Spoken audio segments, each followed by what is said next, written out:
వివాహేతర సంబంధానికి అడ్డొస్తున్నాడన్న కారణంతో కట్టుకున్న భర్తను ప్రియుడితో కిరాతకంగా హత్య చేసిన ఘటన సంగారెడ్డి జిల్లాలో వెలుగు చూసింది. నారాయణఖేడ్ మండలం గంగాపూర్ గ్రామానికి చెందిన ముత్యంరెడ్డికి కల్పనతో వివాహమైంది. ఓ ప్రైవేట్ ఆసుపత్రిలో నర్సుగా పనిచేస్తున్న కల్పనకు మనూరు మండలం ఎల్గోయ్ గ్రామానికి చెందిన బ్యాగరి పండెరతో వివాహేతర సంబంధం ఏర్పడింది. ఈ విషయం భర్త ముత్యంరెడ్డికి తెలియడంతో ఇంట్లో గొడవలు మొదలయ్యాయి. దీంతో భర్తను వదిలించుకోవాలని కల్పన, పండరి పక్కా స్కెచ్ వేశారు. ముత్యంరెడ్డి గొంతు పిసికి కిరాతకంగా హత్య చేశారు. అనంతరం ముందే తవ్విన గుంతలో శవాన్ని వేసి పూడ్చిపెట్టారు.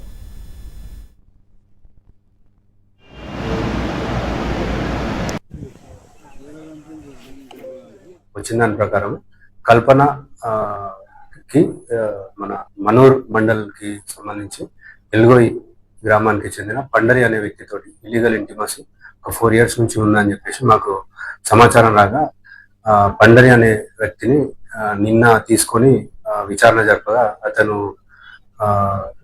తాను మరియు కల్పన ఇద్దరికి మధ్య లీగల్ ఇంటిమసీ ఉన్నది వాస్తవమే అని చెప్పేసి అందులో భాగంగా వీళ్ళిద్దరి మధ్య ఉన్నటువంటి ఈ అక్రమ సంబంధం గురించి తన భర్త ముత్యంరెడ్డికి తెలిసి గత 10 రోజుల నుంచి మిస్ అయిన టైంకి 10 days బిఫోర్ నుంచి వాళ్ళ హస్బెండ్ వాళ్ళని ఇబ్బంది పెట్టడం, అమ్మాయిని తీసుకెళ్లి వాళ్ళ పేరెంట్స్ తోటి మాట్లాడించి ఆమెను కొన్ని విధాలుగా ఇబ్బంది పెట్టడం వల్ల అతను ఎట్లాగైనా కూడా వీళ్ళిద్దరి మధ్యలో నుంచి తొలగిస్తే వాళ్ళకి ఫ్యూచర్ లో ఇబ్బంది ఉండదనే ఉద్దేశంతో అతను ఎలాగైనా కానీ చంపాలని